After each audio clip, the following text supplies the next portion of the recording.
one case, and then you have sort of you might have a little cluster in a case. So you almost see an increasing frequency across this timeline on the bottom. And then you start to see maybe 2 cases at a time and 2 cases at a time every day for a few days. And then you start to see these peaks. So this particular undulating curve, that's what we call it, this is really common in a person-to-person transmission. And this correlates to the incubation period, which I'll mention later. But sort of this cluster is sort of transmitting to these guys, and so these people may infect 2 or 3 or 4 people each. And we call that, you may have seen on the news, the R naught, or the reproductive number. So for measles, that number is 12 to 18, meaning that each person during their infection is expected to infect 12 to 18 more people. So these people infecting these 12 to 18 more people that have their disease course, these people affecting 12 to 18 more people. So this pocket here, so that tends to cycle in this way. Now, not everybody shows symptoms at the same time after they've been infected. So some people show symptoms 2 days later, 4 days later.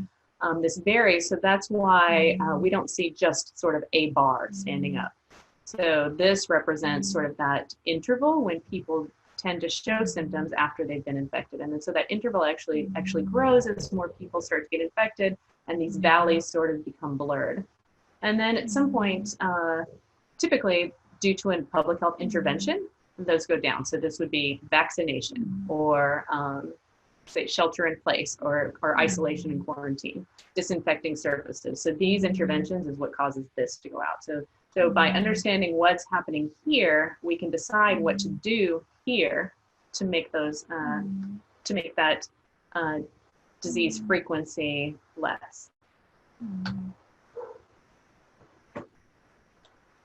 All right, so we're still in our outbreak investigation. We're identifying cases. So another thing, so something that's really important to this is to set a case definition. So we want to know who we're counting in that curve. So somebody that is coughing, do they get represented in that graph? So we set up actually a very specific set of criteria to decide who we want to study, whose blood we want to test, who we want to analyze, who we want to represent in our graphs and statistics. So this is really important because we don't want to include people that don't have this disease but have something else, because it can blur our understanding or hinder our understanding of what's going on. So the case definition are things that describe the illness itself and the person who's sick. So we think of person, place, and time in the terms of case definition. So we always talk about who we're talking about. It's a person, it's a child, it's an adult, and there might be a place. So it's a person in such and such a place during such and such a time of an event. So these are really specific to each disease. They might include some signs or symptoms, but before we have the case definition, we need to develop it. So if it's a new disease or an unknown disease, or maybe a new clinical presentation, we sort of look at those clinical criteria to formulate a case definition.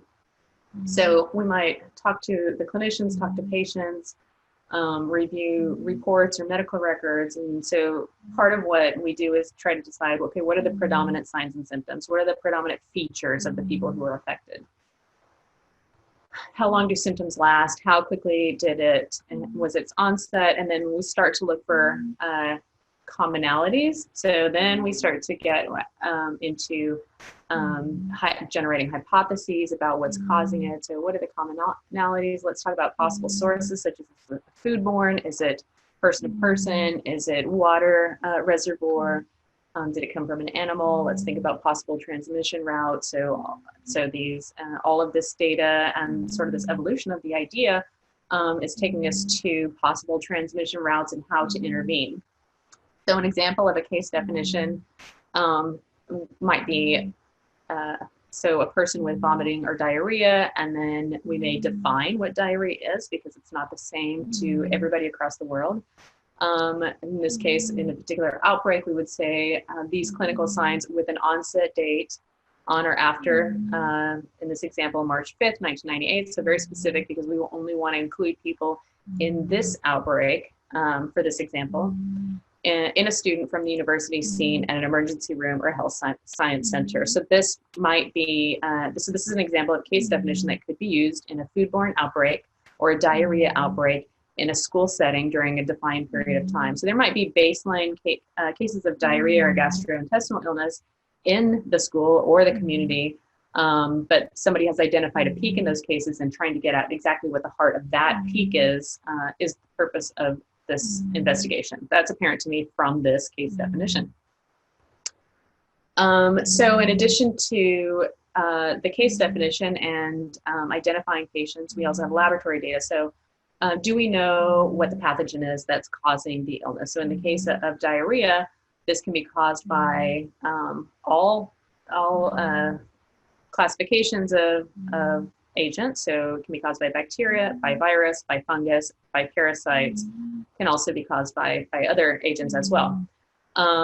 We may not, if we don't know the causative agent, what do we know about it? So some of the information might be gleaned from the epidemic curve that we saw. We might glean this from clinical symptoms that tell us sort of what pathogens we might be looking at. Sometimes there's a really hallmark clinical sign that could direct us to a few pathogens. So we start to narrow down the list, and then we want to know, is this antibiotic resistant? Is it highly virulent? So virulence is a word that we use in terms of how severe a disease the agent can cause.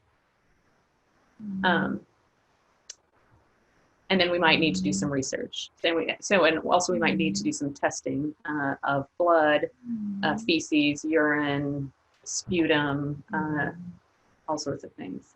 So just to give you an example, for gastrointestinal illness, we're looking to, we want to make sure that we're, again, analyzing people that all have the same thing. And if we have an idea of what's causing the agent, or we suspect an agent, then we want all of the people we're investigating to sort of have that. And so with gastrointestinal illness, if we just want to if we don't know what the agent is, and we just start with a short list of what is most likely, this is the short list. So there's a whole lot of bacteria, and this is not inclusive of everything. Viruses, parasites, including toxins that are caused by these things, where you might not actually identify the agent. So say if you had a staphylococcus toxin, so this is food poisoning.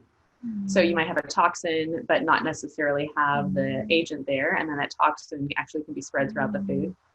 Then other toxins, insecticides, radiation illness. So a lot of things can cause this. So usually in an outbreak investigation with unknown cause, all of these things could be on your radar. So you want to start narrowing it down. And so the information that we have collected in our descriptive piece, and so interviews and medical records, we start to cross things off the list. And so we're really trying to get at what kind of agent could cause that scenario. So we develop a hypothesis. We might use interviews or these same medical records. We might talk to relatives of people who are sick. We might talk to people who didn't get sick, that are friends and family and neighbors. Maybe if it's a restaurant that we're interested in potentially having as our source for infection, we might go talk to other people who ate at the restaurant or employees. So we're really looking for to evaluate a hypothesis and create a hypothesis. So in the particularly say with a foodborne outbreak, we might be trying to say, oh, it's the mayonnaise, or oh, it's typhoid Mary. So really honing in on where that source of infection is.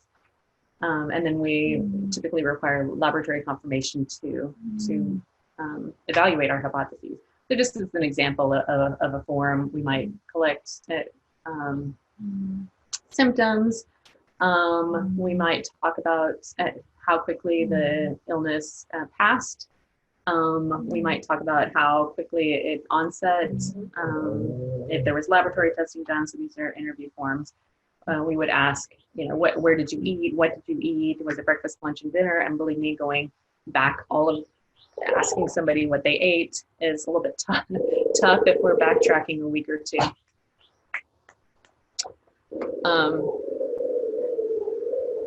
Sorry, my puppy's growling in the background. I think he hears birds chirping.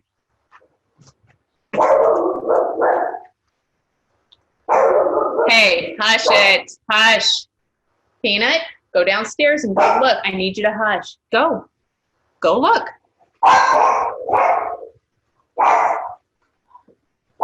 Okay.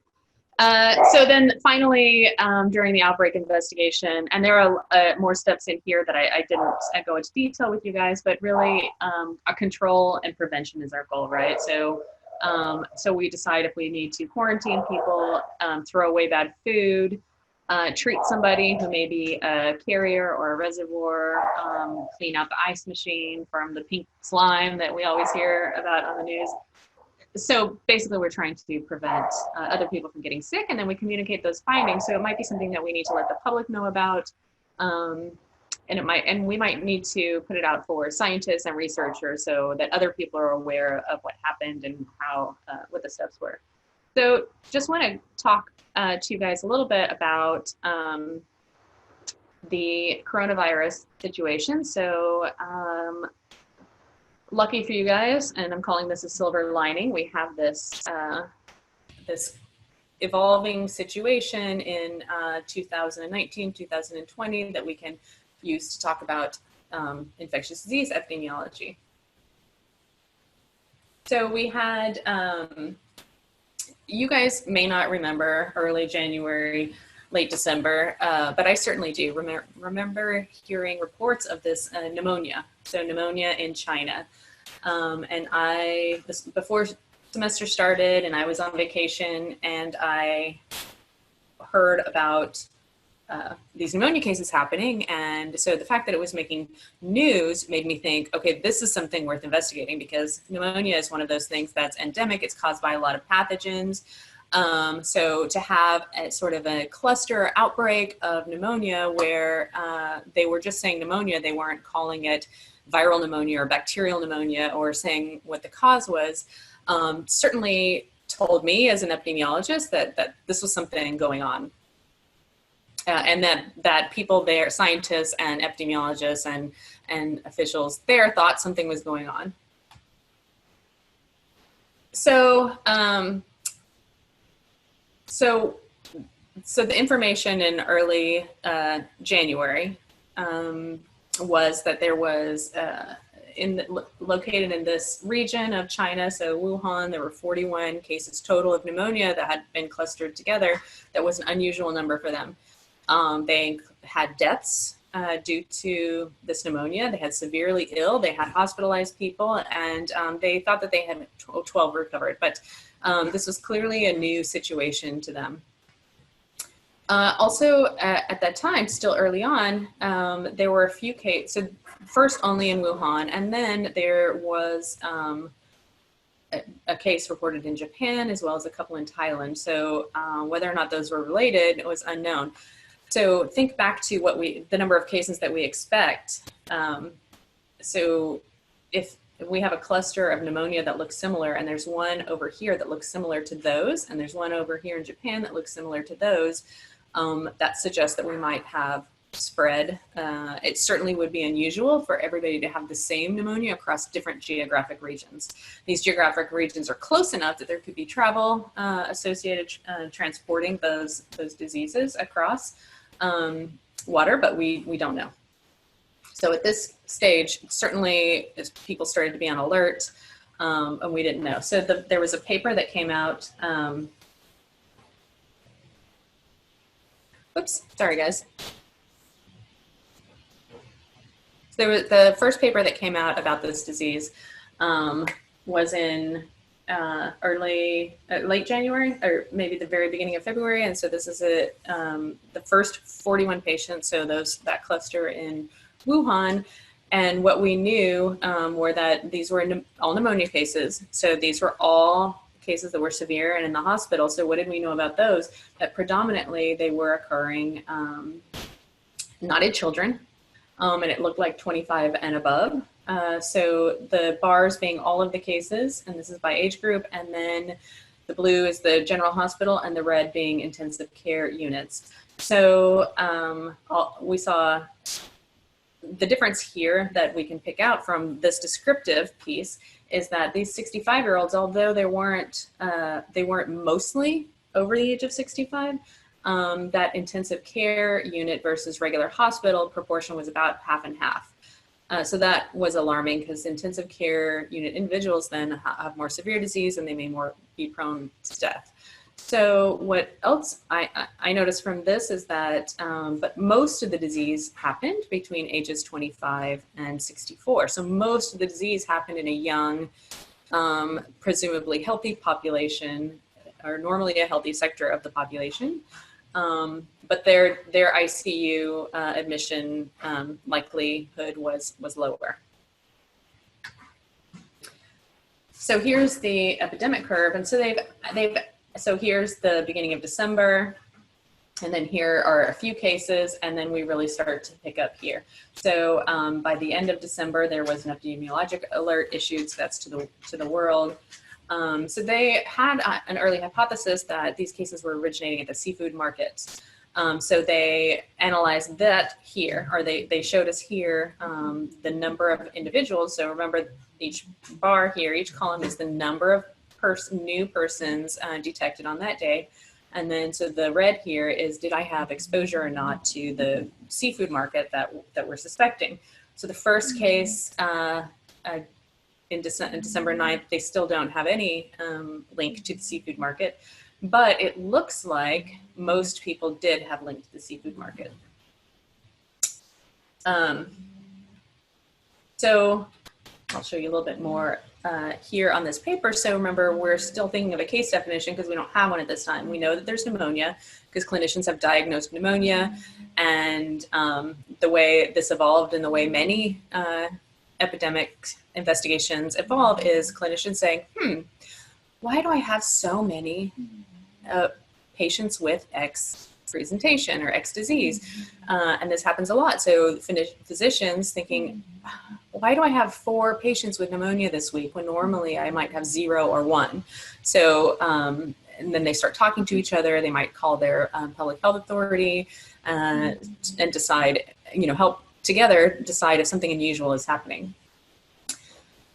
So collecting the signs, and again, this is the first 41 individuals who are hospitalized. So this is super new preliminary information, and we might get more information throughout the investigation. It helps us, but so these individuals mostly had fever. And then some had cough, some had fatigue and malaise, but it looked like fever was the predominant sign. So this is a website that you guys can go and look at if you're interested. But we talk about how we, so this is the World Health Organization, how we investigate cases, how we use case definitions. And here you can see their reporting instructions. You can see the case definition. So the case definition actually has changed more than once in this investigation. Think about how that might affect our epidemic curve or our analysis. If you change the definition, say halfway through an investigation, if you change it on week 3, and then the number of reported cases or counted cases ends up going down or up, it might make the curve look a little funky. These are real life things that we deal with. All right, so then at some point we started spreading a little bit more. So this is estimated as of January 21st, and we now have almost 300 cases in Wuhan. So this is up from those 41. We now have a case in South Korea. We now have a case in Taiwan. And we have a case in the United States. So a case presented in Seattle that an individual who had just traveled from the United States. So here's the epidemic curve extended. And so here we have to the end of December, which we looked at before, and now actually we see the peak had not even happened yet. So we were still in the upswing here. So these are, again, the cases in Wuhan, China. So at this point, the 291 cases, you can see case finding here. So that is using the case definition actually to go out and look for people who might have similar signs and symptoms that hadn't gone to the hospital or maybe had been in another hospital. Here, using that graph that we had shown before, they actually decided that the cases were linked to the seafood market. So here is their public health intervention. They shut down the market. And this may have slowed, or at least slowed here in orange, the cases that were associated with the seafood market. Of course, here in this lighter color, we see that there were a lot of cases that were not linked to the market at all. So you can just see some of the public health interventions. And here we have spread, or this is the case that ended up outside of Thailand, or outside of China. And then you can see here the development of the diagnostic test of the PCR, polymerase chain reaction, that actually detects the RNA, so the nucleic acid of the virus. So just quickly, some definitions so you guys can sound like you know what you're talking about when you're out in public. COVID-19 is the name of the disease, a coronavirus disease, COVID. So this is typically having a positive coronavirus 2019 laboratory test. So in the US, or COVID refers to people with laboratory positive, and they are the ones who are counted in our case numbers here. This is also can be a clinical and epidemiological diagnosis. So if your husband is diagnosed with COVID and you guys are home and you're developing the same signs and symptoms, then you may have clinically and epidemiologically what we would call COVID. Those people are not counted in our total numbers. So think about that when you're seeing the news reports about how many cases we have in the United States. This 2009 nCoV was used for a short time, just sort of a placeholder name. It's not the name of the virus. It's not how we name viruses, but actually the name of the virus is SARS-CoV-2. So this is the convention for naming SARS-related coronaviruses. And SARS is another coronavirus. So here's a timeline after, so I mentioned in January, we had a case in the United States, in Seattle. The closing of the Wuhan seafood market was followed by actually closing off, so travel restrictions for Wuhan, and then a lockdown of actually the place, the center of the epidemic, or the epicenter.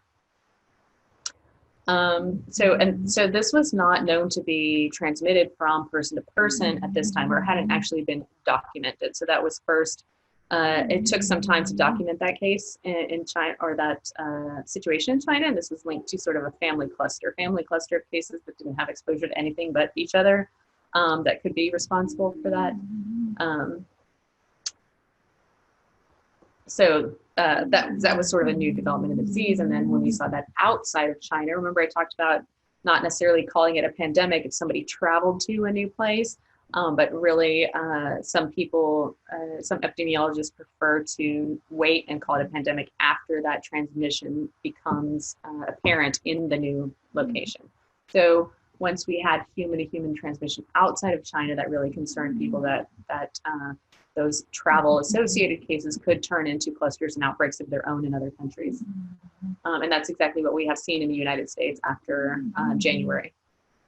So just to highlight this piece here, so in late January, and again about the time the data was coming out that I was showing you, scientists started to estimate the R0. So R0 is what we call the reproductive rate, and I mentioned this with measles, where it was 12 to 18. So it's how many people we expect each infected person to then infect.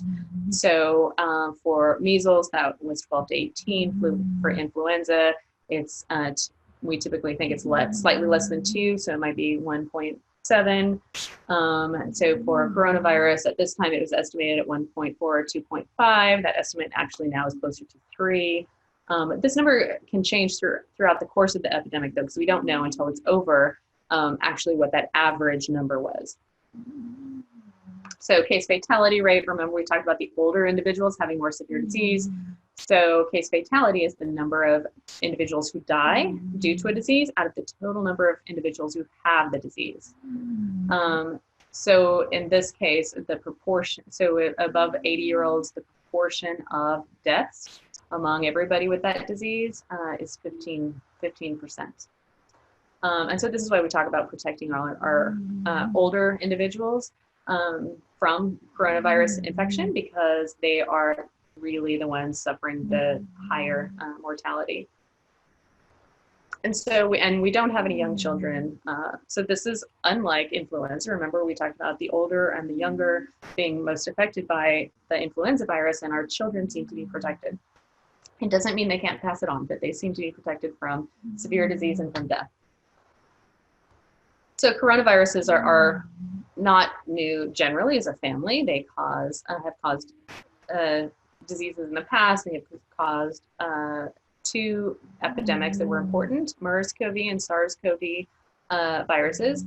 And then they are also the cause of the common cold for humans. So, and then coronaviruses exist in a lot of animals, so they are also zoonotic. And so bats, snakes, fish, mammals, all sorts of animals. All right, so coronavirus is spread by droplets, so it's not airborne, so it doesn't travel, it doesn't travel in the air and then hang there. It actually is somewhere in this range. So we expect most of those droplets will drop. So these are acted on by gravity and elements, so air, sun, and gravity desiccate these droplets. And so it'll drop to the ground. So we expect that within a meter and at least within 6 feet, those droplets would drop to the ground. So they're not flying to a great distance here. So this is where the 6-foot social distancing rule comes from. So here is that line that we draw that you should be okay if you're standing over here if somebody over here is infected and coughs. And so this is different for different droplet pathogens. So Ebola over here, tuberculosis over here, and then over here you have measles. So this is something that you probably have seen in your science classes before, but so this is the course of the infection. And I just want to point this out because this is the number of organisms over time. So once somebody becomes infected and they only have a few organisms, they're going to multiply, right, and increase exponentially. And then you're going to recover and your body's going to clear, you're going to have treatment or something. So the number of organisms is going to go down. So during while that's happening, when you have the greatest number of organisms is also when you tend to be the most sick and have the most symptoms. While early on, you may have no symptoms at all. Your body is still discovering that it's been infected. So your immune system and it may be just starting to respond, and you might just barely be starting to show symptoms, and then all of a sudden you are sick and you have symptoms. So I mentioned that because you still have pathogens. So it's not that you are you're unable to spread pathogen at this time. For every different pathogen and disease course that may be different, the point at which somebody becomes infectious may be different. But with diseases that are spread by respiratory droplets, really coughing, so having a coughing symptom is it's the predominant way that it's spread. So if you think of a pathogen really wanting to get out there, so this is a virus that hooks onto a respiratory droplet, it's flying out there, that's its best way to transmit. So it's most effective if it gets into a cough. But it doesn't mean that not coughing or earlier here that it can't pass on, say if you touch your nose, eyes, mouth, and then touch something else or somebody else. So we call this the incubation period. So you may also hear about this in news reports, about how we don't really know what the incubation period is for coronavirus. It could be 5 to 7 to 14 days. So our 14-day window for isolation, if you may have been exposed to coronavirus, comes from this. So we expect that from here to here, most people actually within 5 to 10 days will hit this point and start showing symptoms. But the outside window that we've observed of that is 14 days. So if you get to 14 days and you haven't hit this part yet, then you're probably in the clear. Then again, you could be asymptomatic.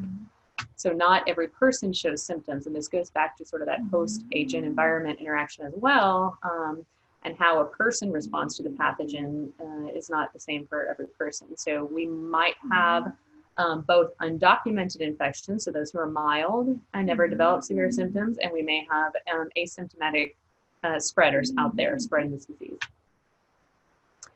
So there have been a lot of talk about coronavirus being a zoonotic disease. So the predominant thinking is that this is a bat coronavirus disease. Bats often harbor a lot of infectious diseases and actually have a lot of diseases that end up in humans. So Ebola and Marburg and even SARS. So we have a long history of bats transmitting diseases. So how does this get into a human? Typically, this bat transmits to another animal. So typically, it's a small mammal. And so if that bat virus can, in a sense, mutate and be able to infect an animal, and then in a sense mutate and infect a human, that's sort of a perfect storm of rare events happening in sequence. And then if that person, then that virus may mutate again. But if that person can transmit it to another person and it's infectious, that's another rare event in a sequence of an already perfect storm. So that's what we think has happened with the coronavirus. That's now the cause of COVID-19. So I just showed you some pictures here. So they think it originated or the original thought was that it originated in a market. It's actually not a bad hypothesis because markets are havens for zoonotic diseases. You have animals mixing. You also have people mixing with animals and animal parts. There's a lot of opportunities for disease transmission, not just new diseases. So here's the current situation as of March 30th of 2020. So we are at 4 months past that first reported case that we had with over 700,000 infections worldwide, and then about 35,000 deaths. Here's this is a website that you guys can look up. This is graphing the cumulative number of cases over time. So this is not an epidemic curve. This is cumulative over time. And we can see that it's not slowing yet. So back to epidemic curves, just to talk about roughly flattening the curve that may have been on your mind. So this is sort of an epidemic curve. If we never intervened, the disease will die out. The reason is that as more people have the disease, less people are available to infect because either they're already infected, they are somehow immune because they recovered, or otherwise not susceptible to infection. It's just the natural course of an epidemic. The problem with this happening, you can see that this happens very quickly. It's very dramatic. We get a lot of cases, and then it ends without any intervention. If we have interventions, though, so you can see the number of cases increases slowly. The peak is lower, but it seems to last longer. So why would we want this to happen? Why would we want to intervene with public health and make this happen? And the reason for that is that when a lot of people become sick quickly, it can really devastate the economy and the healthcare infrastructure. So say our number of hospital beds is here. What do we do with we have twice as many patients being admitted to the hospital than we have beds for? And that's maybe just on one day, but the next day when those patients are there, and then twice as many new patients show up that need beds as well. Do we have enough doctors for that, nurses? And the answer is we do not. So globally, nor here in the United States. So we don't. So the real goal of these measures is to keep this number at a capacity that we can deal with in our healthcare infrastructure. As well, we need to manufacture more masks to protect our doctors, and that may take this long. So if we can wait this long, if we can delay it this long, then we can protect more people. But what this means is that it can potentially last longer. So we may be having those public health measures or interventions for a longer period of time, such as social distancing and self-quarantine. Instead of lasting for maybe 2 months, we may be looking at 6 months or 9 months. So social distancing flattens the curve. We do also have a risk of another second peak of cases, and this is sometimes it's just natural. Remember, we talked about person-to-person transmission, how there might be multiple peaks.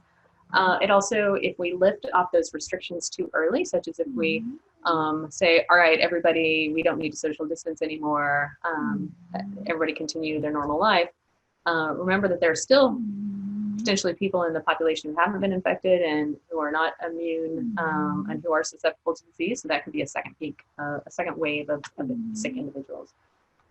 So just to leave you guys with the end goal here, remember, break the chain of infection.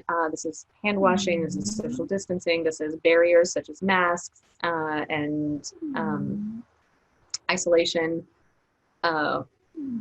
Think about the infectious agent and the properties of that agent. Think about how that agent could be transmitted in all the transmission possibilities and all the opportunities then to break that chain of transmission. So that's really our goal with our public health messaging, and that's what we as infectious disease epidemiologists are hoping to inform.